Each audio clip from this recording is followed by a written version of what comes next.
विकल्प बहुत मिलेंगे मार्ग भटकाने के लिए, संकल्प एक ही काफ़ी है मंजिल तक जाने के लिए। तो आप सभी का अपना channel quiz of the day with AJ में आपका स्वागत है। और आज है 6 अक्टूबर और आज मैं फिर से लेकर के आया हूं आपके लिए most important selected MCQ questions.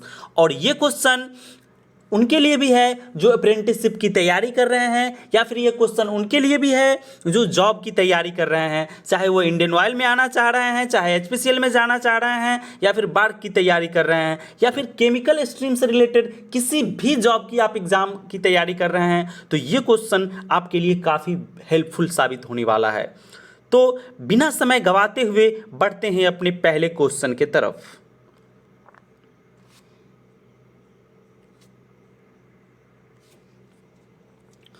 तो हमारा पहला क्वेश्चन है, oxygen carrying pipeline in chemical industry are coloured with dash colour. Industry में ऑक्सीजन लाइन का कलर कोडिंग क्या होता है? Option A yellow, option B black, option C blue, option D red. तो इसका राइट आंसर हो जाएगा ब्लू। ऑक्सीजन लाइन का जो कलर कोडिंग होता है इंडस्ट्री में वो होता है ब्लू। बढ़ते हैं अगले क्वेश्चन के तरफ।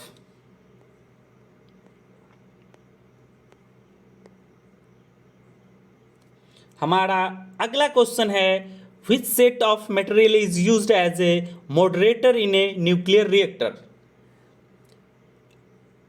इसमें से किसका उपयोग न्यूक्लियर रिएक्टर में मॉडरेटर के रूप में किया जाता है? Moderator that means in Hindi, या उस जो हिंदी में पढ़े हैं उनके लिए मंदक।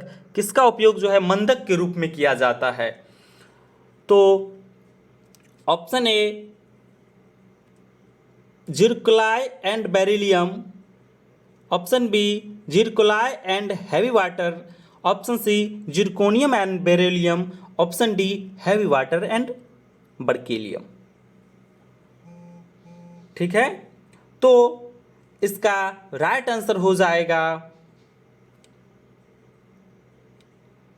Option D heavy water and berkelium.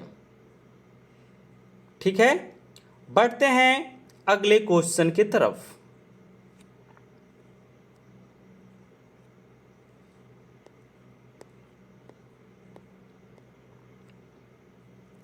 हमारा अगला क्वेश्चन है, the radio active isotope of hydrogen is. Hydrogen का आप जानते हैं कि 3 समस्थानिक होते हैं, 3 आइसोटोप होते हैं। उस तीनों में से कौन सा आइसोटोप रेडियो एक्टिव होता है? कौन सा आइसोटोप रेडियो एक्टिव होता है? Option A deuterium, option B tritium, option C protium और option D none of this. तो इसका राइट आंसर हो जाएगा ट्राइटियम। और ये भी क्वेश्चन किसी न किसी एग्जाम में पूछा हुआ है। तो फिर बढ़ते हैं अगले क्वेश्चन के तरफ। हाँ, याद आया, ये क्वेश्चन एनएफएल में पूछा हो गया है, नेशनल फर्टिलाइजर लिमिटेड, एनएफएल में ये एग्जाम में आया हुआ क्वेश्चन है। तो फिर चलते हैं अगले क्वेश्चन की तरफ। हाँ, अगले क्वेश्चन पे जाने से पहले आप एक बार देख लीजिए, आइसोटोप का 3, ये हाइड्रोजन का 3 आइसोटोप है, प्रोटियम, ड्यूटेरियम और ट्राइटियम। ठीक है, इसी क्वेश्चन को घुमा के ऐसा भी पूछ सकता है कि हाइड्रोजन के किस आइसोटोप में न्यूट्रॉन की संख्या 0 है। तो आपको याद रहना चाहिए कि प्रोटियम में, इसमें देखिए इसका एक एटॉमिक नंबर और एटॉमिक मास एक है, तो दोनों को घटाने के बाद जो होता है वही न्यूट्रॉन होता है। तो इसमें जो है सो 0 है, 2 - 1 1 है इसमें, और इसमें 3 - 1 2 है न्यूट्रॉन का संख्या। ओके, तो सॉरी, इसमें 0 है, इसमें 1 हो गया, इसमें 2 हो गया। तो ये भी याद रखने वाला चीज़ है, ये भी किसी एग्ज़ाम में पूछा जा सकता है। तो इसलिए आप सीक्वेंस में याद रखें, प्रोटियम, ड्यूटेरियम और ट्राइटियम, ये 1 2 3 तो आपको याद हो ही जाएगा फिर। ठीक है, इस तरह से वहाँ से आप न्यूट्रॉन का संख्या निकाल सकते हैं। तो फिर बढ़ते हैं अपने अगले क्वेश्चन के तरफ। हमारा अगला क्वेश्चन है, light year is the unit of. Light year किसका यूनिट है? ऑप्शन ए डिस्टेंस का, ऑप्शन बी टाइम का, option C intensity of light का, option D none of this. तो इसका राइट आंसर हो जाएगा डिस्टेंस। लाइट ईयर जो है वो डिस्टेंस का यूनिट है। बढ़ते हैं अगले क्वेश्चन की तरफ। अगला क्वेश्चन है हमारा, एक्सरे आर। एक्सरे कैसा होता है, उसका नेचर नेगेटिव चार्ज होता है या पॉजिटिव चार्ज होता है या न्यूट्रल होता है या सेम एज एक्सरे होता है? और ये भी क्वेश्चन आया हुआ है एनएफएल के एग्जाम में। ठीक है, तो इसका राइट आंसर जो हो जाएगा, अल्फा रे जो होता है वो पॉजिटिव चार्ज होता है। तो अगले क्वेश्चन पर बढ़ने से पहले थोड़ा सा तीनों चार्ज के बारे में हम देख लेते हैं। आप देख रहे हैं अल्फा पार्टिकल पे 2 प्लस चार्ज होता है, बीटा पार्टिकल पे निगेटिव होता है और गामा पार्टिकल जो होता है वो न्यूट्रल होता है। ठीक है, इसका मास नंबर उतना इम्पोर्टेंट नहीं है, फिर भी देख लीजिए एक बार। ठीक है, इसमें ये इम्पोर्टेंट है, चार्ज पूछता है एग्जाम में। ठीक है, और अल्फा पे कितना चार्ज होता है वो भी +2 +3 +1 माइनस ये +4 ऐसा करके भी ऑप्शन दे सकता है। तो यहाँ से भी आप याद रखिएगा इस क्वेश्चन को। बढ़ते हैं अगले क्वेश्चन की तरफ।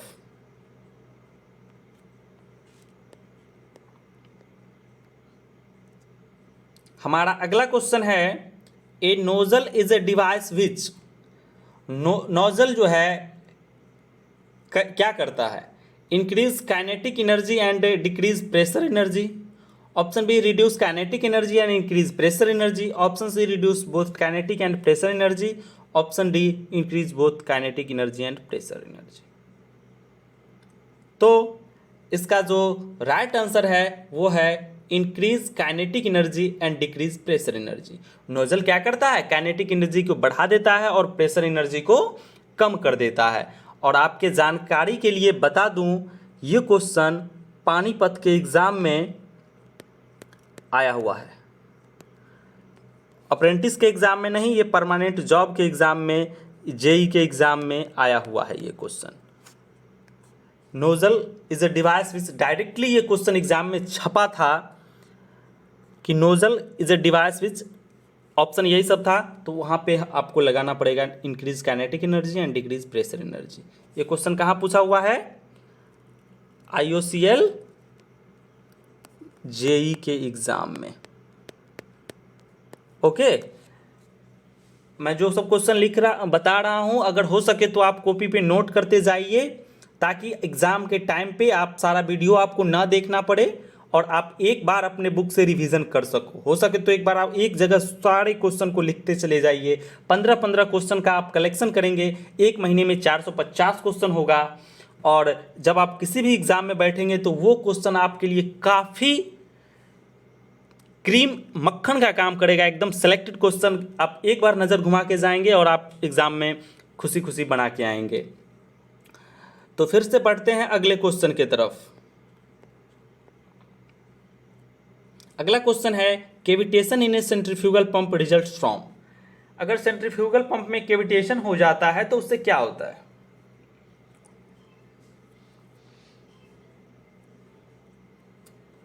High discharge pressure, low barometric pressure, high discharge velocity, high discharge. तो cavitation in a centrifugal pump results from, किसके वजह से कैविटेशन होता है ये पूछ रहा है। तो इसका राइट आंसर हो जाएगा लो बैरोमेट्रिक प्रेशर। ठीक है, बढ़ते हैं अगले क्वेश्चन की तरफ।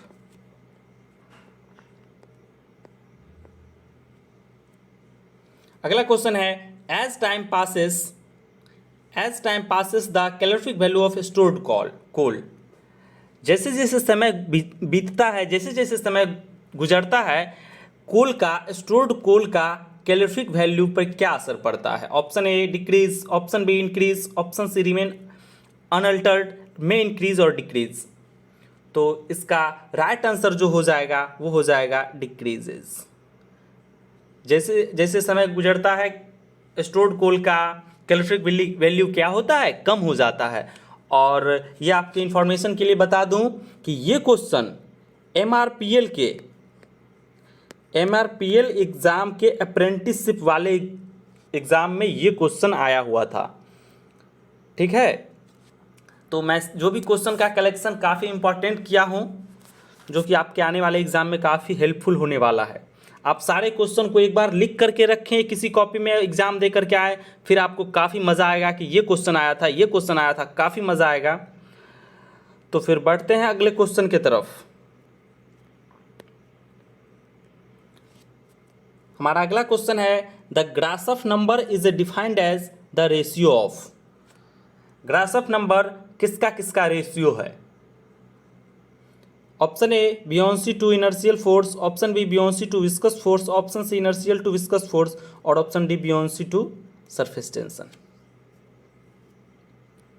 तो इसका राइट आंसर हो जाएगा buoyancy to viscous force, buoyancy to viscous force. Okay, और ये भी क्वेश्चन पानीपत एग्जाम में आया हुआ था। ये भी क्वेश्चन पानीपत रिफाइनरी के एग्ज़ाम में आया हुआ था। हम लोगों के केमिकल में कोई क्वेश्चन बैंक नहीं आता है, कोई प्रैक्टिस सेट नहीं आता है, इसलिए मैं आपको जो एग्ज़ाम हम दिए हैं और वो क्वेश्चन अगर देखे हैं तो आपको यहाँ पे बता दे रहे हैं, ताकि आपको वो क्वेश्चन आपके दृष्टिपटल पे सेव हो जाए, आपके सबकॉन्शियस माइंड में सेव हो जाए, उस पर आप ध्यान दें।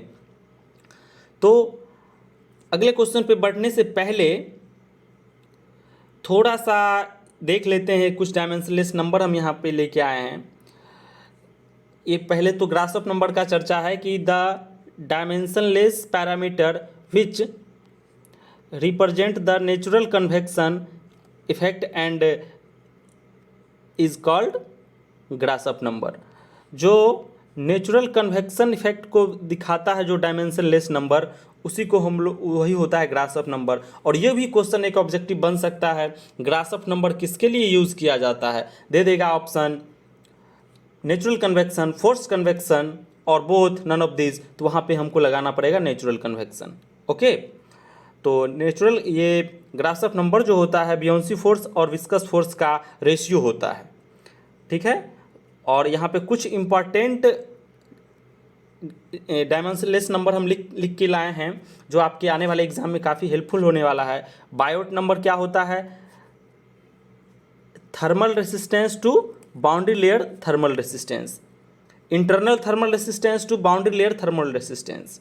ग्रासफ number buoyancy to viscous force, और पेरेंटल नंबर जो होता है momentum diffusivity to thermal diffusivity, और रेनॉल्ड्स नंबर जो होता है वो ratio of inertial force to viscous force. तो ये चारों क्वेश्चन जो है, ये चारों नंबर्स, ये अपने आप में काफ़ी इम्पॉर्टेंट है। इससे किसी न किसी एग्ज़ाम में क्वेश्चन अक्सर पूछा जाता है। कभी ज़्यादा ये रेनॉल्ड्स नंबर पूछता है, ये भी NFL के एग्ज़ाम में आया था। ये इस चारों में से ये ग्रासफ नंबर और रेनॉल्ड्स नंबर, ये दोनों जो है ये ज़्यादा इम्पॉर्टेंट है आउट ऑफ 4, जो आने वाले एग्ज़ाम में अक्सर पूछा जाता है। ओके, तो हाँ, पेरेंटल नंबर भी इम्पॉर्टेंट है। तीनों, 4 में से 3 जो है, बायोट नंबर उतना नहीं पूछता है, बट ये तीनों एग्ज़ाम में पूछा जाता है, इसलिए आप इसको याद रखिएगा। बढ़ते हैं अगले क्वेश्चन की तरफ। हमारा अगला क्वेश्चन है azeotropic distillation is employed to separate. Azeotropic distillation का यूज किसको सेपरेट करने में किया जाता है? Option A constant boiling mixture, option B high boiling mixture, option D mixture with very high relative volatility, option D heat sensitive material. तो इसका जो राइट आंसर हो जाएगा कांस्टेंट बॉइलिंग मिक्सचर। और ये आपके जानकारी के लिए ये बता देना चाहूँगा, ये क्वेश्चन NPCIL के एग्ज़ाम में भी आया था और ये क्वेश्चन MRPL के एग्ज़ाम में भी आया था। ठीक है, और भी जो एग्ज़ाम हम दिए हैं वो हम बता रहे हैं, और जो एग्ज़ाम हम नहीं भी दिए हैं उसमें भी आया होगा, क्योंकि ये शानदार क्वेश्चन है, इंपॉर्टेंट क्वेश्चन है। तो फिर बढ़ते हैं अगले क्वेश्चन की तरफ। Molecular weight of crude oil is the range of. Crude oil का मॉलिक्यूलर वेट किसके रेंज में होता है? ऑप्शन ए 100 से 200, 230 से 250, 450 से 550 और 650 से 850। तो इसका जो राइट आंसर हो जाएगा 230 से 250। और ये क्वेश्चन हल्दिया रिफाइनरी के एग्ज़ाम में आया हुआ था। ओके, ये क्वेश्चन हल्दिया रिफाइनरी के एग्ज़ाम में आया हुआ था। तो बढ़ते हैं अगले क्वेश्चन की तरफ।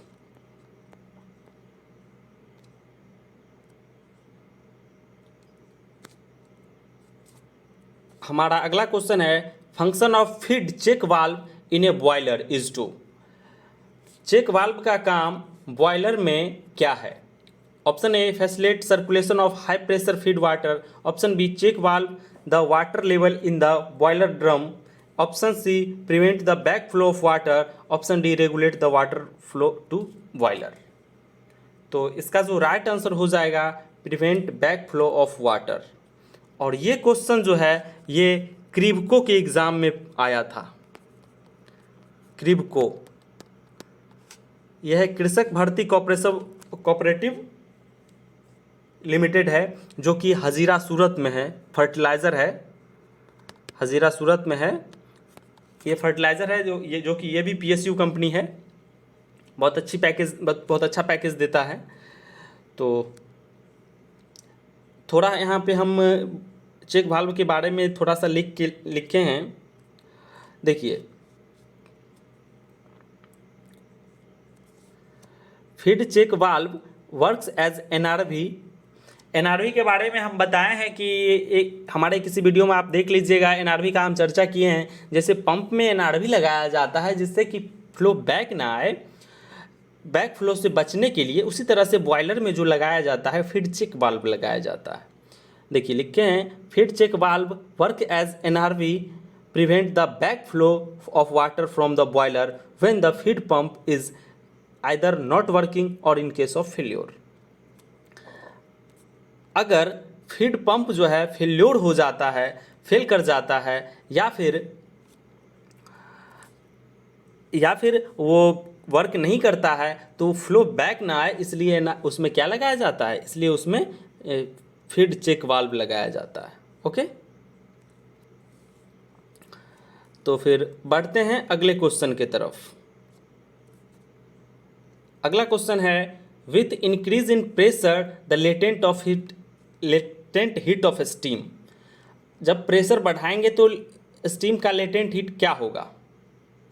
Option A increase, option B decrease, option C remain unchange, option D data insufficient can't be predict. तो इसका जो राइट आंसर हो जाएगा वो हो जाएगा डिक्रीजेज।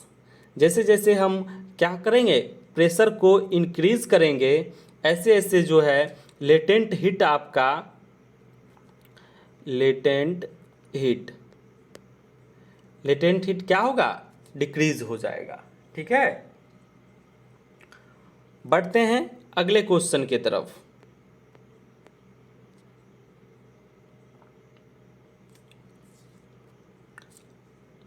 अगला क्वेश्चन है हमारा, अच्छा इसमें F छूट गया है। Free oxygen is remove from boiler feed water because.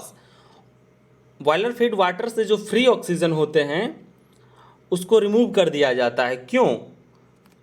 Option A reduce heat transfer coefficient, is corrosive, cause explosion, none of this. तो वो अगर वो फ्री ऑक्सीजन को नहीं हटाएगा, फ्री ऑक्सीजन को F छूट गया है, तो वो काफ़ी कोरोजन कर देगा। ठीक है, इसलिए उसको क्या किया जाता है? रिमूव किया जाता है। बढ़ते हैं अगले क्वेश्चन की तरफ। हमारा अगला क्वेश्चन है, the number of electron in outermost shell of semiconductor material. Semiconductor material के आउटर मोस्ट ऑर्बिट में कितना सेल होता है, कितना इलेक्ट्रॉन होता है, sorry, number of electron in the outermost shell of the semiconductor. Semiconductor अर्धचालक के बाहरी कक्षा में कितना इलेक्ट्रॉन होता है? तो option A 2, option B 4, option C 6, option D 8। तो इसका जो राइट आंसर हो जाएगा वो है 4। ठीक है, इसके बारे में थोड़ा सा हल्का सा लिखे हैं कि the valency of semiconductor, valency उसको बोलते हैं जो बाह्यतम कक्षा में जितना इलेक्ट्रॉन होता है आउटर मोस्ट ऑर्बिट में, उसी को हम लोग बोलते हैं वैलेंसी, वैलेंस इलेक्ट्रॉन। तो वैलेंसी जो होता है सेमीकंडक्टर, ये गैलियम और सिलिकॉन का वो 4 होता है, इसलिए 4 जो है सो वैलेंस इलेक्ट्रॉन है इन the outermost orbit of the gallium and silicon. ठीक है, तो ये हमारा आज का आखिरी क्वेश्चन था। तो हमारे चैनल पे अगर आप नए हैं तो quiz of the day with AJ हमारे चैनल को आप सब्सक्राइब कर दीजिए, बेल आइकॉन दबा दीजिए, जिससे कि आपको हमारा वीडियो सबसे पहले मिले। और अपने दोस्तों को शेयर कर दीजिए, उसको बोलिए कि quiz of the day with AJ channel को सर्च करके उसको सब्सक्राइब कर ले। इसमें काफ़ी हेल्पफुल वीडियो वहाँ पे हर दिन 7 बजे से पहले आपको मिल जाएगा। तो धन्यवाद।